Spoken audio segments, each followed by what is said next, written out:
Olá pessoal, estamos começando mais uma live aqui do programa Parlamento Aberto, direto do nosso perfil do Instagram. O programa Parlamento Aberto, como você já conhece, é desenvolvido para falar sobre transparência pública. Estou ouvindo aqui minha querida chefa, Valéria Rodrigues. Olá, chefinha, seja bem-vinda.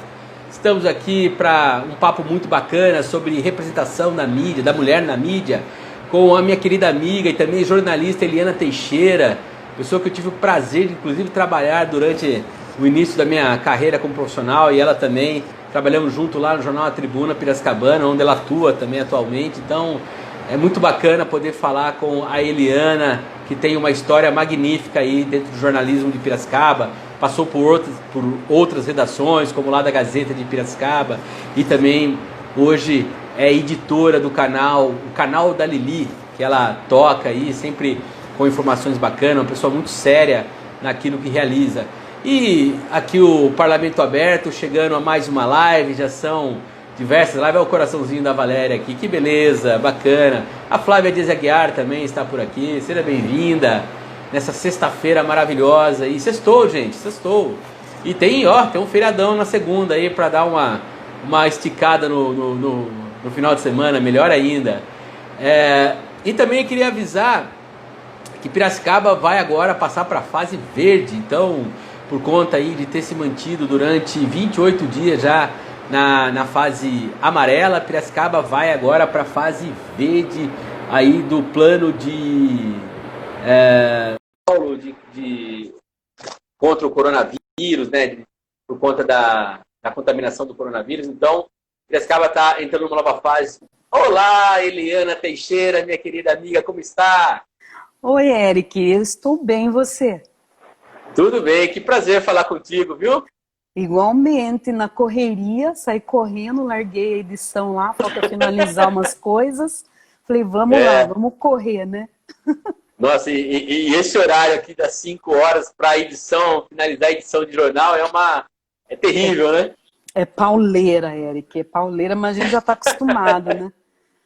Ah, nem fale. Eu estava dizendo antes de você entrar aqui que eu tive o prazer de trabalhar com você, da gente ter uma relação bastante longínqua aí dentro do jornalismo. Você, junto com a Valéria Rodrigues, com a Luciana Ião, são jornalistas aí que eu encontrei no início da minha carreira e até hoje tenho essa relação de carinho e amizade. Então, antes de mais nada, queria muito agradecer você por ter aceitado o nosso convite e dizer que você se sinta bem-vinda aqui na live do Parlamento Aberto.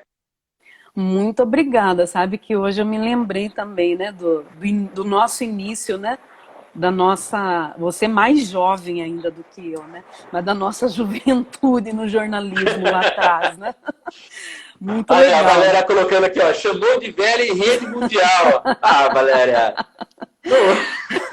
É experiente, Valéria, né? Experiente. Mas eu me lembro que quando eu comecei a ir para a redação, você foi uma das primeiras jornalistas com quem eu saía fazer reportagem, ainda fazia só foto, ainda nem textos ainda eu fazia na época. Eu sempre ia acompanhando. Eu lembro que a gente fez matérias lá quando estavam começando aquele projeto de ocupação lá no Monte Alegre, a gente foi fazer lá. E outras matérias de bairro. A gente fazia matérias de bairro. Direto, a gente sempre caminhava por Piracicaba. Você usava uma máquina, lembra que ia um disquete dentro? E um disquete. Você também é experiente, viu, Eric? Todos somos. Mas aqui ó, o Felipe Poletti, aqui dupla. Parabéns, sucesso aos dois. Obrigado, Felipe, Obrigado, por vir aqui na nossa live também, bacana. E como hoje a gente vai falar da sua trajetória e também falar da representação da mulher na mídia, e também especificamente da mulher negra, né, que você também tem uma atuação muito forte dentro da comunidade negra, você sempre trouxe essa discussão desde muito jovem, inclusive me lembro dessas discussões que havia na redação em que nós trabalhávamos juntos, e ao longo dessa carreira você sempre se posicionou dessa forma. Então eu queria que você fizesse um apanhado da sua carreira para as pessoas que não te conhecem, saber quem que é a Eliana Teixeira, que eu lembro que teve uma passagem pela Guarda Municipal, depois optou pelo jornalismo, né? Exatamente, Eric. Na verdade, eu sou Eliana Teixeira, não tenho vergonha de falar a idade, não, tenho 45 anos e eu comecei, quando eu entrei na Guarda, na verdade eu já estava fazendo jornalismo, né? Eu não tinha vocação alguma para ser guarda civil. Então eu estava no terceiro ano de faculdade, entrei na Guarda porque estava sem emprego e tal, passei no concurso, fui fazer. Mas aí as coisas foram se caminhando, terminei a faculdade e acho que um ano depois, alguns meses depois de eu ter terminado a faculdade, que eu continuava ainda sendo guarda civil, eu conheci o seu pai, né? E aí eu tive a oportunidade de começar a fazer matérias freelance para a Tribuna. Na época eu era guarda e nos dias de folga eu escrevia para a Tribuna. E ali começou a minha carreira. E quando o seu pai, Valdo Vicente, resolveu me contratar, eu pedi exoneração mesmo de vez. Aí todo mundo, não, mas você tá louca, como é que você vai trocar o certo pelo duvidoso? Falei, gente, eu não estudei para pendurar o meu diploma, né? Falei, então vamos meter a cara. Eu não sei se hoje eu teria essa coragem, né? Mas quando a gente é jovem, a gente joga as coisas pro alto e vai. E ali era eu ingressando no mercado de trabalho. Então eu comecei na Tribuna. Minto, eu não comecei na Tribuna, não. Eu comecei profissionalmente, acho que uns meses antes de terminar a faculdade de jornalismo. Acho que não existe mais TV Jornal em Limeira. Eu era repórter lá e eu comecei, fiquei acho que uns 2 meses, aí eu saí, porque eu trabalhava aqui, eu trabalhava lá e eu estudava à noite. Aí eu não aguentei e acabei saindo. Mas eu gostava muito de TV, né? Então eu falava, nossa, a TV me deslumbrava, mas eu nunca quis sair de Piracicaba. Daí acabei ingressando no Impresso, fui para a Tribuna. Da Tribuna, fiz parte da primeira equipe da Gazeta de Piracicaba, né? Fiquei 4 anos na Gazeta de Piracicaba no início, e ali já era a presença feminina fazendo a diferença, que a equipe eram 2 repórteres, né? 2 mulheres, eu e a Luciana Carnevale. E depois da Gazeta, eu dei um curto período de aula, fiquei 2 anos sem querer saber do jornalismo, depois eu volto para o jornalismo através da assessoria de imprensa no SEMAI, e depois do SEMAI eu acho que eu voltei a trabalhar na Tribuna. Né, hoje eu presto serviço para a Tribuna, né, eu sou microempreendedora individual, eu estou como editora independente, né, eu presto serviço de edição para a Tribuna, e também eu tenho o meu blog, né, o meu espaço lá virtual, blog, site, né, como preferirem, que é o canal da Lili, né, www.canaldalili.com. E depois de experiente, voltei a fazer uma nova faculdade, totalmente diferente de jornalismo. Estou Bacana, que legal. fazendo tecnologia em alimentos na FATEC. Que legal, que legal. Mas o tema, né, que você me trouxe hoje aqui, a questão da presença da mulher no mercado de trabalho, nas mídias, eu gostaria de falar, nossa, né, que legal, a gente é super representativo, só que a gente tem que sair, eu tenho que sair do meu lugar e fazer uma análise em cima de dados, né? Porque se eu olhar apenas pela minha experiência, eu posso falar, não, a mulher ela está representada nas mídias, né? Eu represento as mulheres nas mídias, mas não é bem assim. Também faço parte dos comentaristas como colaboradora na Rádio Educadora, né? Quando dá tempo nessa correria, de vez em quando eu participo lá também. Mas a realidade dos dados, e aí eu peguei uns dados para a gente começar a conversar, essa realidade ela mostra outra coisa, né, Eric? O espaço não é tão ocupado assim pelas mulheres como a gente pode pensar a partir da observação de algumas pessoas mais visíveis ou não, né, na mídia. E aí o que eu descobri, né, pesquisando antes dessa conversa, eu estou lendo aqui porque aos 45 a gente esquece às vezes das coisas, então marquei, viu? Em 2017 teve uma pesquisa de gênero e número da ABRAGE, né, que é a Associação Brasileira de jornalismo investigativo. E essa pesquisa, ela trouxe dados mostrando sobre a questão do machismo, né, no jornalismo. Então, a pesquisa ouviu mais de 500 mulheres, né, que participaram dessa pesquisa, e desse total de 500 mulheres, 86,4% passaram por situação de discriminação de gênero. Então, quando você tem a representatividade, você também tem a questão aí da discriminação de gênero. Esses são dados que mostram essa pesquisa da Abrage. Aí, essa pesquisa, ela ouviu capitais, 4 capitais diferentes. Rio de Janeiro, Porto Alegre, Brasília e São Paulo. Né, que é para não falar, ficou só num foco aí, não viu, né? Então fez essa amostragem. E aí outro dado curioso, nas sociedades ocidentais, as mulheres se tornaram a metade do mundo do trabalho remunerado com mais intensidade a partir da década de 70, né? A gente passa aí pelas transformações culturais, bem antes da década de 70, né, pelas transformações, mulher que começa a usar método contraceptivo, que isso também ajuda, né, a poder ir mais pelo mercado de trabalho, você começa a contar mais com instituições para ter onde deixar os filhos, aquelas que são mães, enfim. E na década de 70 as mulheres começam a ser mais intensas no mercado de trabalho.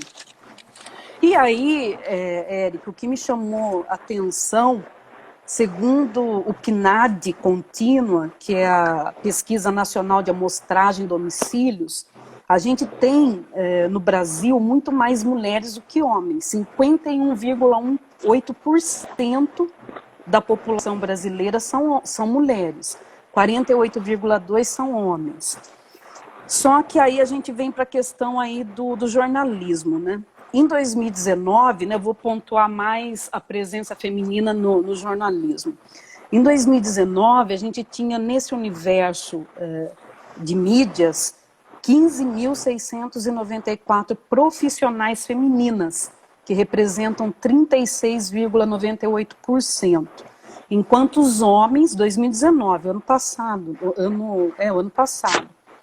homens 26.678. Esses dados, eles são do Work, que é uma plataforma de comunicação corporativa desenvolvida pela Comunix.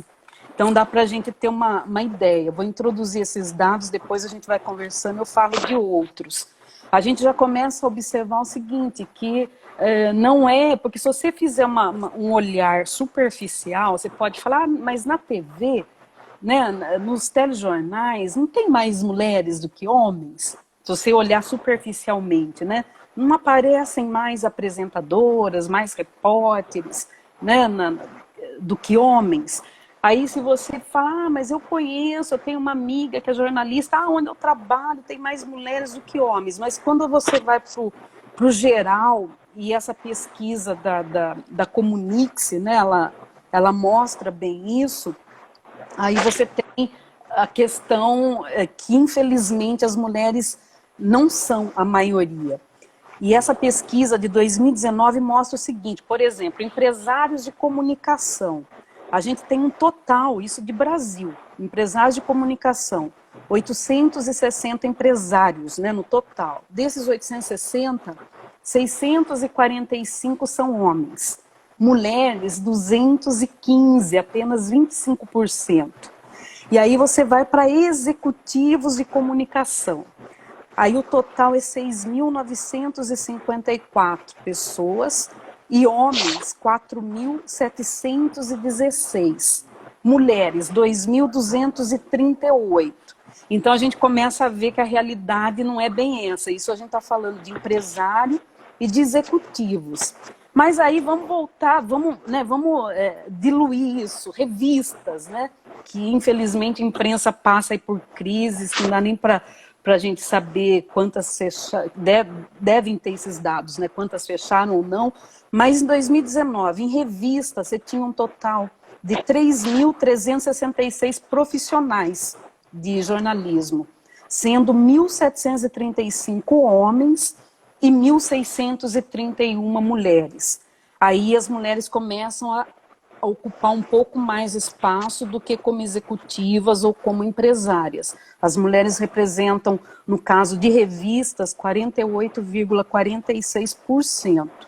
Aí vamos para jornal, né? Jornal impresso. Você tem um total de 8.079 profissionais. Homens, 4.962. E mulheres, 3.117. Aí já tem uma queda, 38,58% em jornais impressos são mulheres.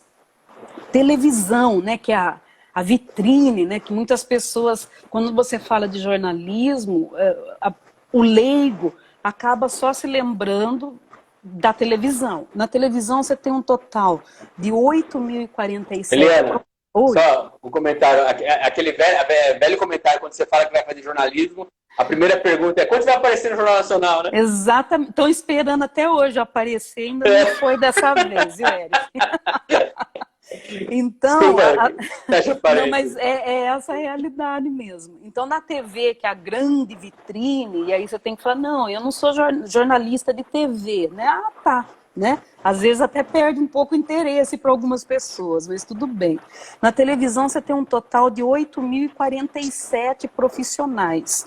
Homens, 4.007. Aí, nessa grande vitrine, a gente tem uma superioridade das mulheres. As mulheres são 4.040, ou seja, 50,21%. Então, por isso que pode dar aquela sensação de que tem mais mulheres do que homens no jornalismo. Não, mas mesmo na TV está um pouco acima da metade, pouquinha coisa acima da metade. Rádio, o negócio é mais drástico ainda. No rádio a gente tem 14.066 profissionais, sendo homens 11.182 e mulheres apenas 2.884, que representam 20,50% desse universo em rádio. Aí a gente vem para a internet, né, que tem jornalistas de internet também. No geral, 9.040, homens 5.202, mulheres 3.838. Aí mulheres, a gente tem um universo na internet de 42,40%. Né? Ainda não chegou nem na metade. Agências de notícias, a gente tem 579 homens, 579 profissionais, 303 homens e mulheres 276. Então, esses dados para a gente começar a conversar. Ou seja, as mulheres não são tão representativas assim nas mídias, infelizmente, Eric. Acho que dois aspectos muito claros que estão nesses dados que você apresenta. Primeiro é que os cargos de decisão são majoritariamente masculinos, são ocupados por homens. E um outro aspecto, que inclusive tem aqui o comentário da Flávia, que é minha esposa, e gosta muito desse assunto, também se relaciona muito. Quando você fala na TV como vitrine, e a gente está falando de representatividade da mulher e tudo mais, ela coloca que na TV ainda as mulheres têm um certo padrão de beleza, são magras, são brancas. E aí, se a gente for estratificar isso dentro de outros aspectos de representatividade, a gente vai entrar em situações ainda de menor representatividade. Então, queria que você falasse desses dois aspectos, tanto dos aspectos de que os cargos de decisão são masculinos e também o fato da TV ser essa vitrine acaba ensejando esse tipo de representatividade de um padrão de beleza. Sim, esse padrão de beleza faz 20 anos, mais de 20 anos que eu sou jornalista. E há mais de 20 anos me fez desistir de seguir carreira no jornalismo televisivo por isso. Eu me lembro que logo que eu terminei a faculdade, eu fiz um teste. Antes de fazer esse teste, eu marquei uma entrevista para uma TV, era na região de Pirassununga, não me lembro o nome da cidade, apagou da minha mente, não me lembro. Mas, por telefone, o dono da TV, que era o diretor, né, que a gente tem muito isso, né, das filiadas de TVs, o cara, ele é o proprietário, ele é o diretor, enfim. Por telefone, ele queria saber porque 2 outros amigos meus já estavam trabalhando lá, né? Um era loiro e a outra, ela é Nisei, eu acho que é Nisei, eu não lembro se ela é Nisei ou Sansei, enfim. E aí ele queria saber, quando ele ficou sabendo que eu estava interessada na vaga, ele perguntou das minhas características físicas para os meus amigos falaram, e por telefone ele me fez a seguinte pergunta: mas você é mais escura ou mais clara que a Glória Maria? E ele usou a palavra mulata. E desde você é mulata mais clara ou mais escura que a Glória Maria? E aquilo me bateu tão forte, que, né, eu era recém-formado. Falei, mas caramba, o cara não está interessado em saber do meu potencial? Ele quer saber a cor da minha pele? Eu falei, eu não sei, eu não conheço a Glória Maria pessoalmente, eu não sei. Ele falou, tá, tudo bem então, venha fazer o teste. Mas eu fui fazer aquele teste já com uma barreira. E foi o pior teste que eu fiz na minha vida. Né? E obviamente eu não passei no teste. E ali eu aboli aquela palavra, eu peguei ranço daquela palavra mulato, até pela origem etimológica da palavra mulato, né? Que deriva de mula, que era um conceito que vinha desde a época da escravidão, enfim. Aí o que você percebe? Havia já um fator predominante na escolha que não passava pela questão da qualificação profissional, nem da experiência, nem nada. Porque os meus amigos, quando eles entraram nessa mesma TV, eles também não tinham experiência em nada. Absolutamente nada. Eles aprenderam lá, né? Mas eu fui barrada pela questão da cor da pele, né? Isso já desestruturou para fazer qualquer teste, qualquer entrevista de trabalho. Isso me desmotivou mesmo. E aí eu desencanei e eu comecei a correr atrás de impresso. E eu falo que Deus, ele é tão bom que ele coloca as pessoas certas na minha vida, né? E aí eu conheci seu pai, fui trabalhar lá, comecei a minha vida profissional lá. Mas não passa só pela questão, isso não acontecia só 20 anos atrás. Eu não vou citar o nome da afiliada da TV aqui da nossa região, mas toda vez que eu assistia o telejornal, né, fosse na hora do almoço, fosse à noite, eu falava, mas caramba, será possível que na região de Campinas não existe um profissional, uma profissional da pele preta, gente, para estar aí nessa bancada, para estar como repórter? Não tem um nessa região? Né? Campinas não tem preto, Piracicaba não tem preto, Americana não tem preto, Santa Bárbara não tem preto nessa cidade, nessas cidades, né, que envolvem essa afiliada. E isso começou, né? Eu falei, mas que coisa é essa? Né? Eu estava já quase mandando um e-mail, né? Não eu querendo trabalhar lá, não, né? Nessa altura do campeonato, não mesmo. Mas, tipo, não me sinto representado por vocês, né? Não me sinto representada. Eu estava já querendo não assistir mais. Até que eu comecei a observar a presença de uma jovem. Eu não sei se ela é já formada ou não, mas ela entra para dar uns flashes.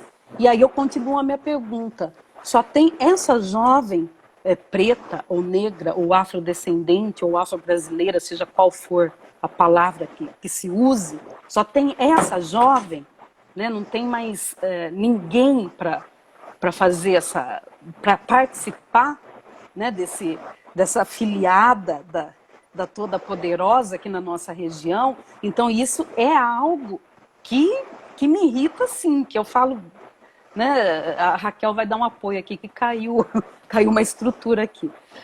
Isso é algo que me irrita muito, né? Me irrita muito porque tem profissional capacitado, tem mulheres, tem homens, só que existe sim, na questão da TV, como a Flávia falou, existe essa barreira, né?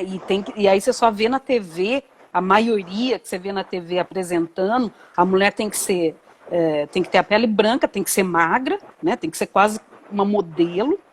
Hoje em dia, a Rede Globo tem colocado apresentadores afrodescendentes, afro-brasileiros, enfim, mais, né, na sua programação, principalmente na rede fechada, né, na Globo News você vê também, mas ainda é minoria, considerando que a população afro-brasileira, ela superior eu diria que é muito mais de 50%, né? Deve estar em torno de 60%, ou 65%, se você incluir aí as nuances de preto que a gente tem na nossa sociedade. Então, como mulher e preta que eu sou, eu digo, essa representatividade, ela é baixíssima, ou quase nula, né? Na nossa região, eu volto a falar, é uma vergonha você pegar um telejornal da nossa região e você só vê lá loiros, né, pessoas claras. Ah, não, mas... Gente, e aí eu falo, se você não tiver o percentual, né, da participação, vamos dizer assim, obrigatória, de cotas, como existe no serviço público, se você não estender isso para a iniciativa privada, porque não há na iniciativa privada isso, que são as ações afirmativas, algo que acontece nos Estados Unidos, você não tem esse aumento da participação. E aí a mulher, né, por ser mulher e por ser preta, é muito mais discriminada, está muito mais à margem desse processo. E isso, o que eu percebo, Eric, é o seguinte, ainda faltam ações, eu diria que essas ações elas não ocorrem espontaneamente, na maioria dos casos. Só para citar um caso para a gente ilustrar, né, que foge da mídia, que não é ação afirmativa dentro da mídia. A mídia deveria ser exemplo disso, né? E quando eu falo a mídia, eu estou falando, a gente está falando de TV, mas eu estou falando de todos os veículos de mídia, né? Falando de mídia impressa, mídia... Mas só fazer um parênteses. No caso de TV e rádio, a gente não pode também esquecer que são concessões públicas. Então, por mais privadas que elas se comportem, por mais privadas que elas sejam, são concessões públicas. Então, porque esse é o modelo nosso de radiodifusão no Brasil, né? TV e radiodifusão. Então, assim, nós temos também que trabalhar na lógica de que, sendo concessões públicas, eles têm, né, que também ter a noção social daquilo que eles estão utilizando, que é público, né? Porque quem dá toda a estrutura de transmissão no Brasil não é privado, é público, né? Então é importante a gente colocar esse aspecto dentro dessa discussão. Então, só fechando esse parênteses para a gente, né, trazer também essa problemática aqui de que muitas vezes, não, mas é privado, porque é liberdade comercial, é liberdade de propriedade, etc, etc, etc. Mas não. No caso de TV, esse aspecto. No caso de impresso, também há incentivos em termos de impostos, né? No caso, o papel, por exemplo, é livre de impostos, então isso também é uma questão pública, é um dinheiro indireto público que é investido nesses veículos. Então tem esse aspecto, né? Porque estamos falando de liberdade de expressão, estamos falando de liberdade de informação, né? Que vai muito além só de você vender um produto simplesmente, né? Então eu acho que é importante trazer isso ao lume também, né? Exatamente, Eric. Mas, infelizmente, embora sejam concessões públicas, na hora de incluir, o lance é diferente, né? Você não tem essa inclusão. Então, muitas pessoas falam, mas legal, a Globo está fazendo isso, está colocando. Eu vejo que ainda é um mínimo. E eu estava só te dando um exemplo que foge de mídia. Teve uma ação afirmativa da rede do Magazine Luiza, que foi extremamente criticada, porque ela abriu um processo para trainee, e esse processo para trainee incluía somente candidatos afrodescendentes, afro-brasileiros, candidatos negros, né? Somente eles. Nossa, houve uma revolta, né, da pseudo Casa Grande, vamos dizer assim, junto com a Casa Grande. Houve uma revolta. Gostei desse termo da pseudo Casa Grande. Não é? É como o pseudo rico, o pseudo rico, o pseudo branco, enfim, né? Uma revolta aí nas redes sociais, não, porque eu sou contra, porque eu sou... E a revolta não ficou só nas redes sociais, teve alguém aí da Procuradoria Geral, é isso, se eu não estou enganada, que entrou com uma ação, tem uma ação rolando aí por parte do órgão do governo, que foi um procurador, eu acho que entrou com uma ação, pedindo até indenização à dona do Magazine Luiza, porque seria uma ação discriminatória, só que não é uma ação discriminatória, é uma ação afirmativa, né? Ela está indo além daquilo que a maioria dos empresários vai, ela tá tendo uma visão além. E isso já acontece nos Estados Unidos há muito tempo.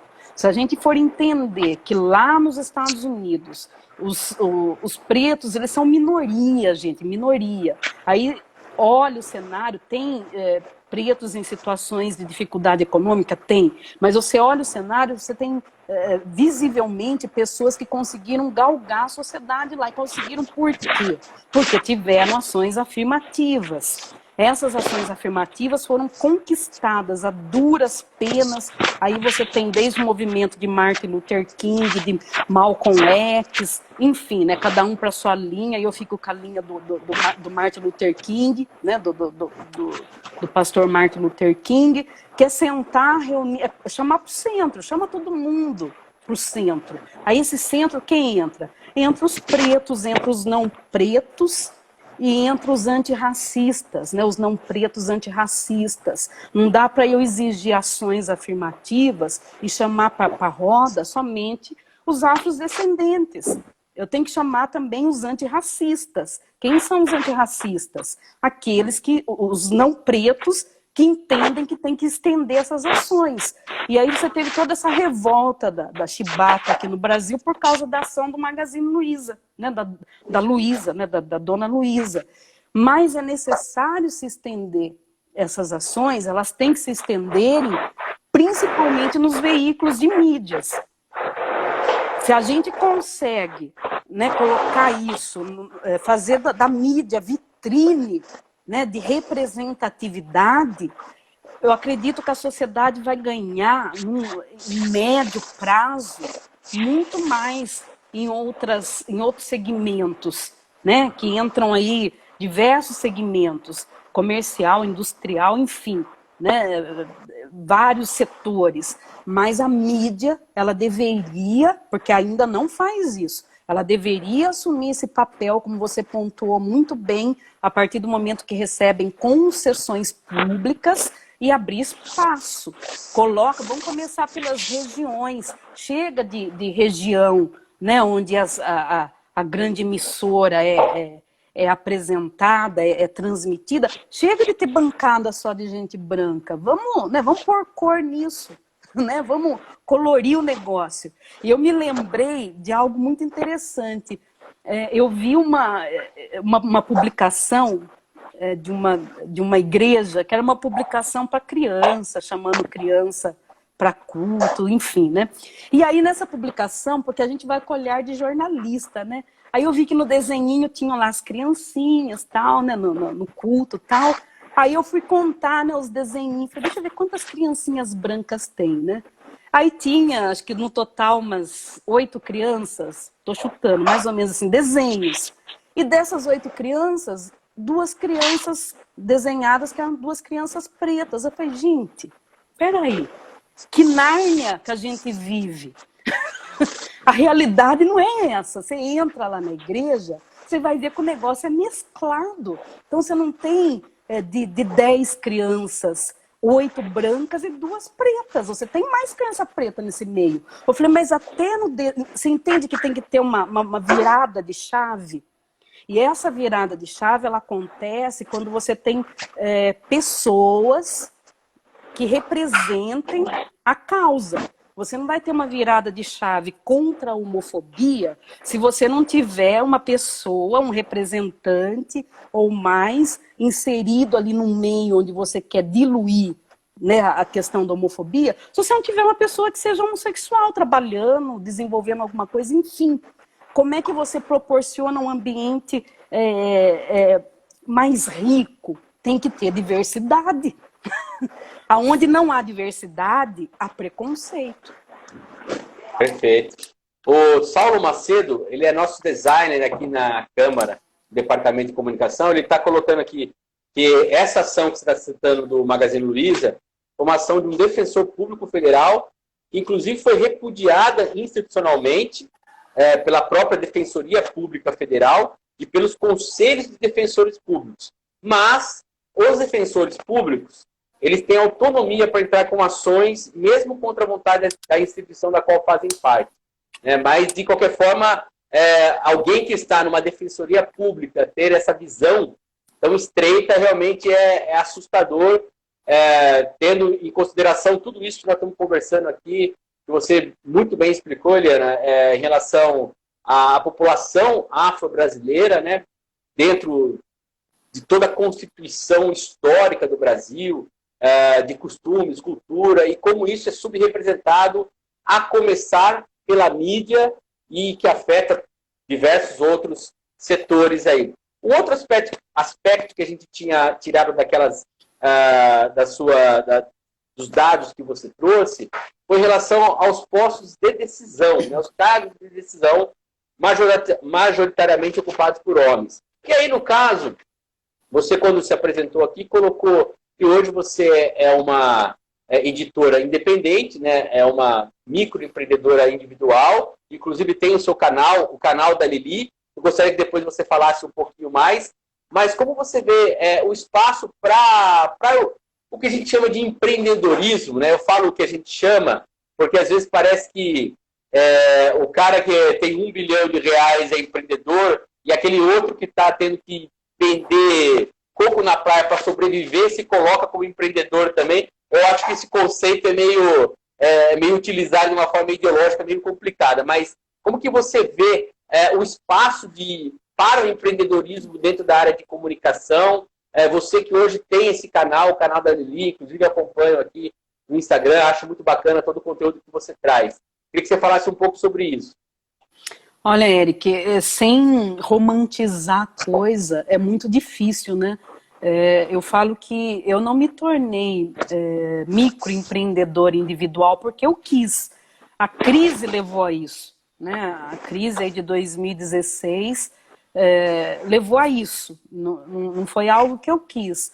Mas não adianta a gente ficar nadando contra a correnteza. Você tem que seguir o fluxo. De alguma forma, você tem que seguir o fluxo.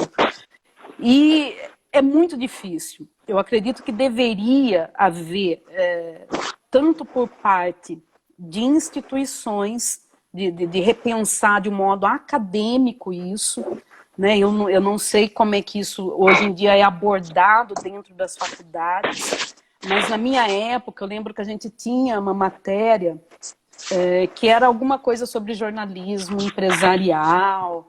E olha, eu não vou mentir para você, não. Eu não me interessava mesmo. Eu falei, mas não vou ser dona de jornal, não vou ser dona de TV.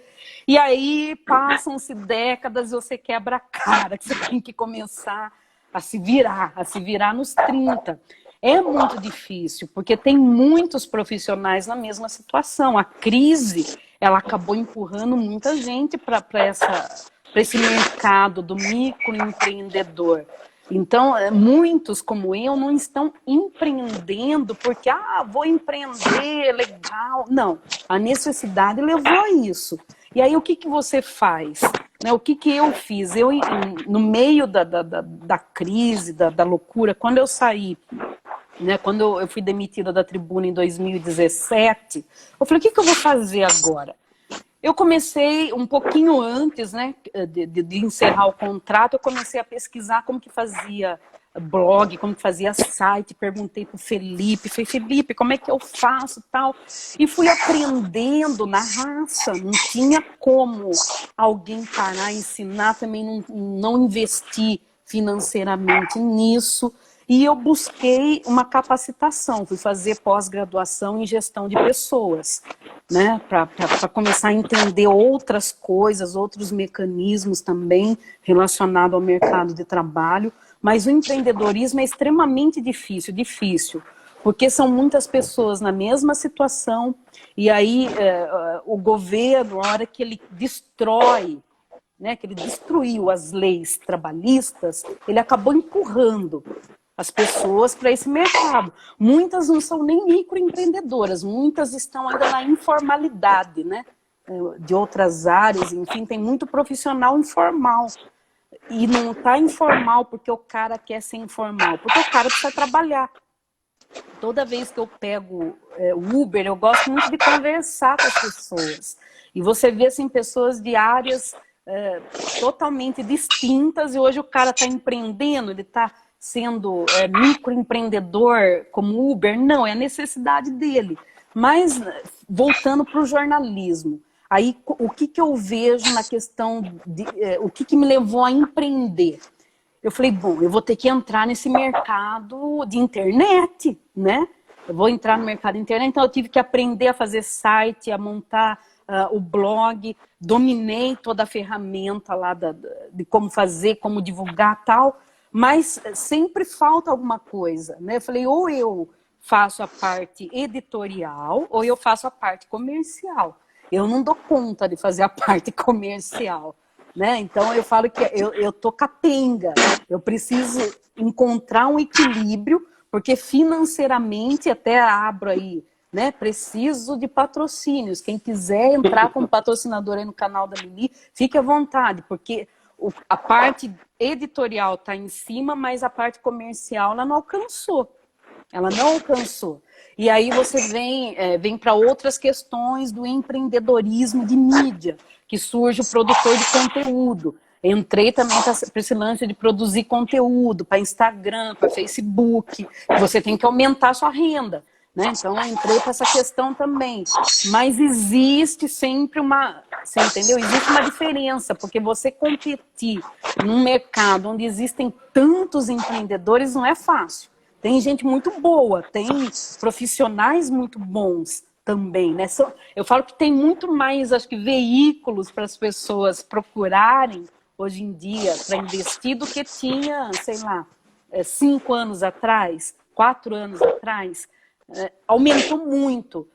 Então, é esse equilíbrio que ainda falta, entendeu, Eric? Mais na parte de conteúdo, de produzir conteúdo, eu vejo que eu sendo uma só, eu não deixo a desejar a ninguém, né? Tenho conseguido manter. E a minha característica no canal da Lili é o seguinte: não entram notícias negativas, não entram notícias pesadas, só entra notícia boa lá.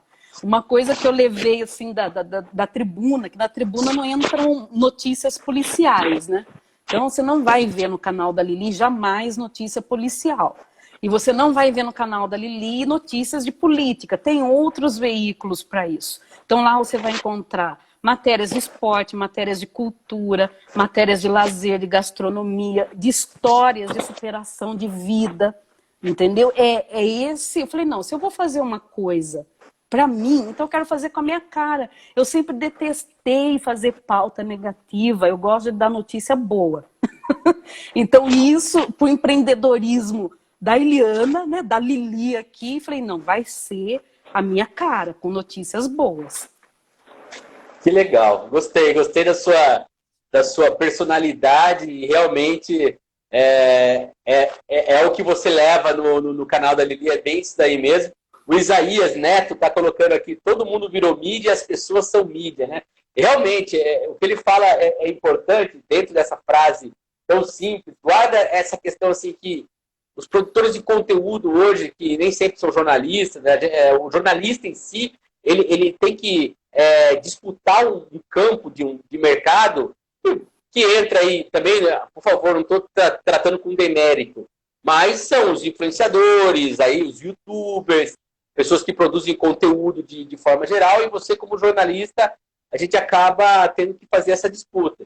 E muito, né? A nossa geração, eu sou um pouquinho mais novo que você, mas ainda sou da mesma geração. A gente foi educado dentro de uma universidade que pensava, embora tivesse ali 2 créditos de jornalismo empresarial, ele pensava muito naquele jornalista que se oferecer como mão de obra dentro de uma empresa, né? Você não tinha uma visão empresarial tão ampla, né? Para quem tem capital. Eu, particularmente, por conta da minha família, meu pai sempre tem jornal, eu sempre tive essa perspectiva. Mas não é algo comum, não é algo que qualquer pessoa que quer entrar no jornalismo fala assim, nossa, eu vou aqui idealizar um jornal que vai ter capital de não sei o quê, vou me associar a tal político, a tal partido ou a tal empresa. Tal. Enfim, não é tão simples, a gente sabe disso, né, Helena? Não. Então é importante, eu acho excelente a forma como você traz esse assunto para mostrar que muitas vezes essa questão do empreendedorismo é nada mais que a busca por uma sobrevivência dentro do mercado. Infelizmente, é essa a realidade hoje, né? A gente não pode romantizar. O Isaías Neto, ele é meu primo, ele também é da área de comunicação, é publicitário. E isso que ele falou é uma verdade. Você enfrenta aí no mercado, eu não estou desmerecendo ninguém não, mas você enfrenta aí muitos produtores de conteúdo que saíram até anos atrás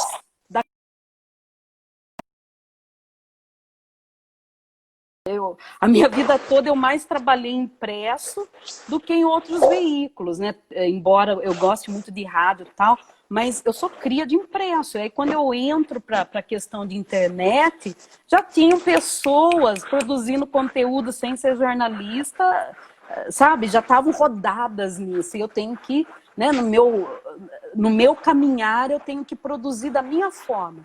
E aí, qual que é a diferença? Um jornalista...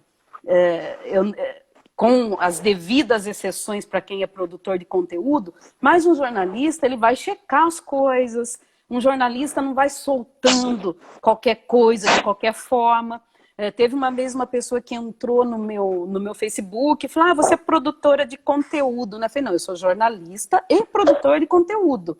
Né? Eu não produzo simplesmente conteúdo, eu sou jornalista, tenho que apurar, tenho que verificar se é real, se não é real. Né? Hoje em dia, graças a Deus, eu conto com muita parceria, pessoas que enviam, muitas parcerias que enviam releases, tal. Isso facilita muito a minha vida, né? De já receber material de agências, de secretarias, enfim. Mas o jornalista, ele tem essa característica que é nato dele, né? De checar, você não vai, joga lá o vídeo, joga lá o post de qualquer forma, não, né? E aí entra para o universo perigoso da fake news, porque as pessoas confundem, né? Acham que tudo que está no YouTube, tudo que está sendo compartilhado em WhatsApp, em Facebook, Instagram, tudo é notícia. Peraí, isso é notícia ou isso é um conteúdo? E que raio de conteúdo é esse?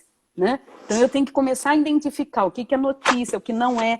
E essa representatividade, né, da mulher jornalista na internet, embora não tenha chegado a 50% ainda, mas eu acredito que vai ampliar, né? Vai ampliar até pela questão de que as pessoas hoje em dia elas têm muito menos vínculo empregatício com uma empresa e elas começam a divulgar o seu próprio trabalho e isso acaba ampliando, né, Eric?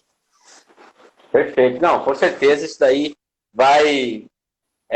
em algum momento, eu acho que isso está acontecendo, né? Eu pego a nova geração em si tem uma outra concepção.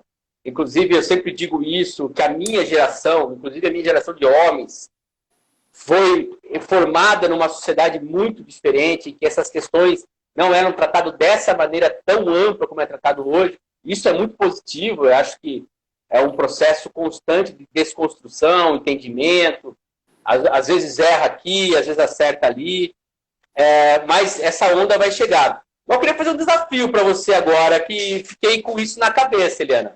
Você falou que lá no canal da Lili, você não coloca notícia ruim e colocou política. E aí acaba entrando no nosso... Eu não coloco política. Política também não. Então, não, mas como política, como fala, uma matéria ruim, como algo que... Mas eu vou deixar um desafio aqui para você, porque o parlamento aberto, ele quer estimular a política de forma positiva. Sim, o parlamento é positivo.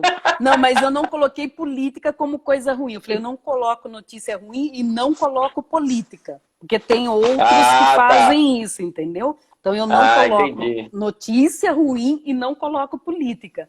Agora, política, dependendo de qual for o assunto, pode até ser que eu acabe colocando. Mas notícia policial você não vai ver jamais. Legal, não, tá certo. Essa coisa da notícia policial, eu sempre conversei muito com meu pai em relação a isso, porque até a própria fragilidade da fonte, né? Essa coisa de você ir lá pegar um BO e eu posso ir lá fazer um BO contra você fazer um BO contra mim, e aí de repente isso vira uma notícia. Tem esse aspecto também, você não vê?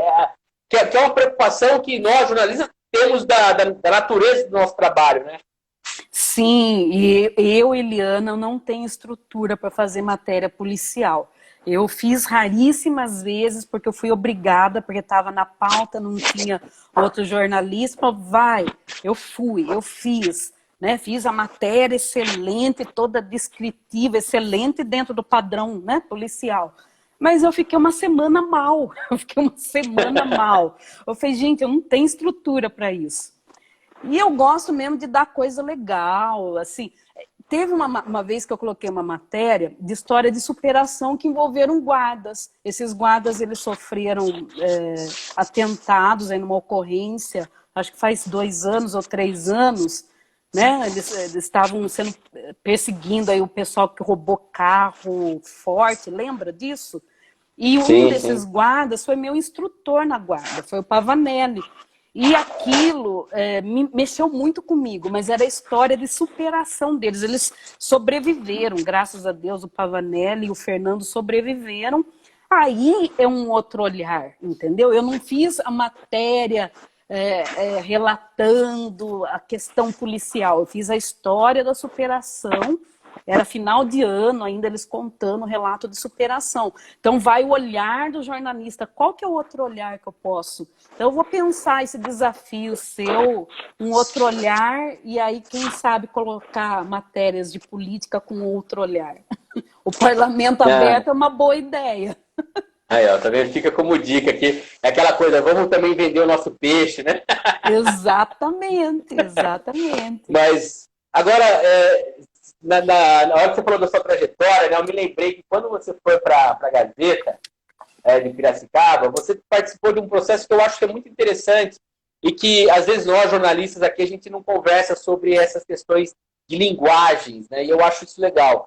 Porque, claro, como jornalista em Piracicaba, eu sempre fui leitor de todas as publicações que tem aqui na cidade, inclusive da Gazeta, e eu me lembro que vocês passaram um desafio muito grande, que era trazer a linguagem da Gazeta daquele período, formar uma nova linguagem dentro de uma nova proposta, no tabloide Beliner, que é diferente do que existia até então, que era todos standard.